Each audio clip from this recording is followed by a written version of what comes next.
आपका हमारे चैनल में स्वागत है।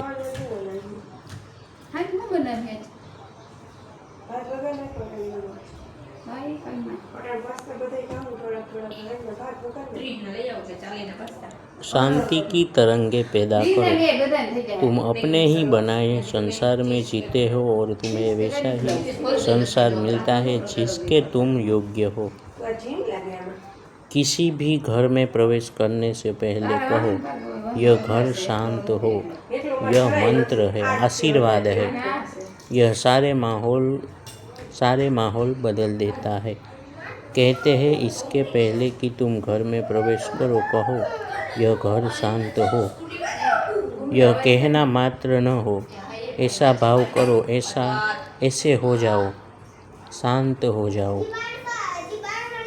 उस घर में शांति ले आओ, क्योंकि सिर्फ शांत वातावरण में ही मेरा संदेश पहुंचाया जा सकता है। शांति की धार्मिक तरंगे पैदा करो, शांति को फैलाओ। और यदि तुम हकीकत में यह भाव कर रहे हो तो यह फैलेगी। तुम प्रयोग करके देखो। जब कोई तुम्हें देखने या मिलने आए, स्वयं में स्थिर हो जाओ, मौन हो जाओ। जब यह व्यक्ति प्रवेश करे, गहरे में उसके प्रति शांति के भाव से भर जाओ। भाव करो इस व्यक्ति को शांति मिले, मात्र कहो ही मत, जियो इसे। अचानक तुम उस व्यक्ति में फर्क महसूस करोगे, जैसे कि उसकी चेतना में कुछ अज्ञात प्रवेश कर गया। वह पूरी तरह से दूसरा ही व्यक्ति हो गया। प्रेम को प्रार्थना बनाने के लिए कहा है। प्रेम प्रेम सब कहते हैं, पर प्रेम होता कहाँ है? होता है तो राग आसक्ति के रूप में होता है। वह प्रेम है ही नहीं।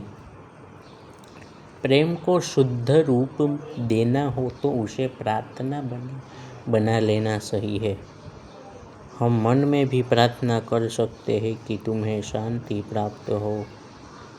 कहने को माँ बाप बच्चों का हित चाहते हैं। ऐसे माँ बाप बहुत कम हैं जो सच में हित चाहते हैं। बाकी तो मोह और स्वार्थ से जुड़े होते हैं और बच्चों को बुरी तरह से डांटते हैं।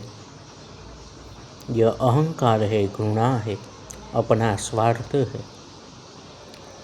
समझदार माँ बाप कभी नहीं डांटते। वे सदा प्रेम से समझाते हैं यदि आवश्यकता हो। क्रोध करने वाले स्वार्थी है, इसका बच्चों पर बुरा असर होता है। वे भी विद्रोही हो जाते हैं। जब उनके हाथ में घर की बागडोर आती है, वे वृद्ध असमर्थ हुए माँ बाप से असद व्यवहार करते हैं।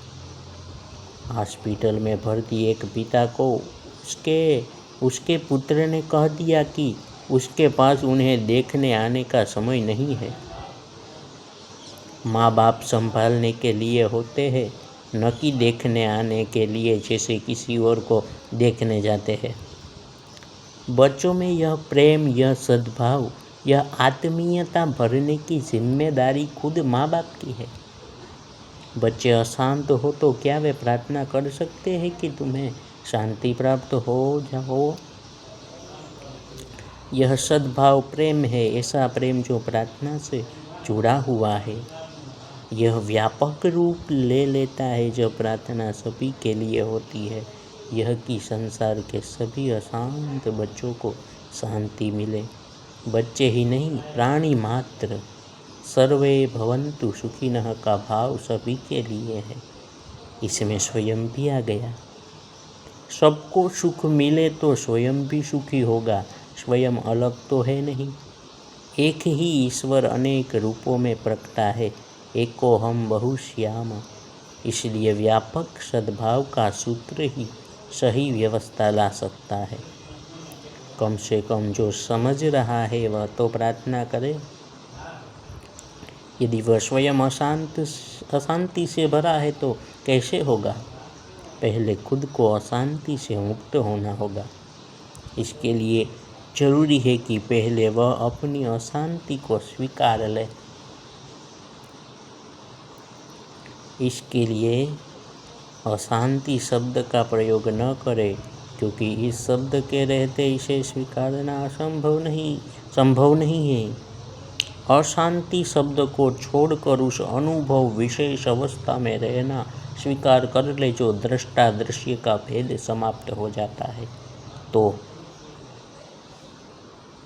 एक मित्र पूछते हैं, मैं होने को कैसे अनुभव करूं? होने का अनुभव तो हो ही रहा है, यह मैं शब्द का प्रयोग गड़बड़ कर रहा है। यह ऐसा है जैसे कोई पूछे, मैं श्वास कैसे लूँ या श्वास का अनुभव कैसे करूँ, जबकि वह तो स्वतः है, मैं की जरूरत नहीं। मैं अलग खड़ा है, इसे श्वास से दूरी मिटा देनी चाहिए। इसी प्रकार जब जैसा अनुभव हो उससे मैं अलग खड़ा रहा तो वह गड़बड़ करेगा। यह अलगाव समाप्त हो सकता है अगर मैं तथा अशांति इन दो शब्दों का प्रयोग नहीं किया जाए। मैं तथा शांति शब्द का भी प्रयोग न हो तब तो दो नहीं एक ही है। यह एक सदा शांत है, अपने आप में परम विश्राम पूर्ण। महर्षि का कथन है, मैं शरीर हूँ, विचार ही मन है। मन में लगातार विचार चलते हैं। ये मैं शरीर हूँ इस विचार के आधार पर ही तो चलते हैं। मैं शरीर हूँ विचार न हो तो क्या विचार चल सकते हैं? तब चिंतन होता है, आत्मचिंतन। अनुभव होता है, आत्म अनुभव, स्वानुभव।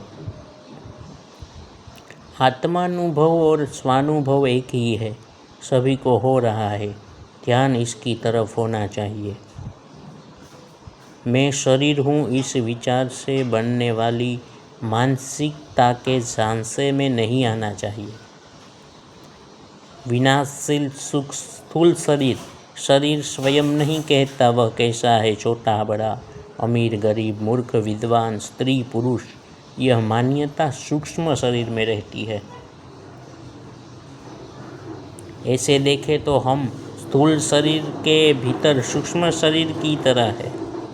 स्थूल शरीर जन्मता है, मिटता है, सूक्ष्म शरीर की यात्रा जारी रहती है। यदि रहना ही हो तो सूक्ष्म शरीर की तरह रहना चाहिए, बजाय स्थूल शरीर की तरह रहने के। तब स्थूल शरीर के भीतर सूक्ष्म शरीर के रूप में हम अपनी गहराई को अनुभव कर सकते हैं। कारण शरीर तथा आत्मा स्वयं की बात बाद में आती है। जीवात्मा परमात्मा का अंश है, यह भिन्नता के अर्थ में नहीं है।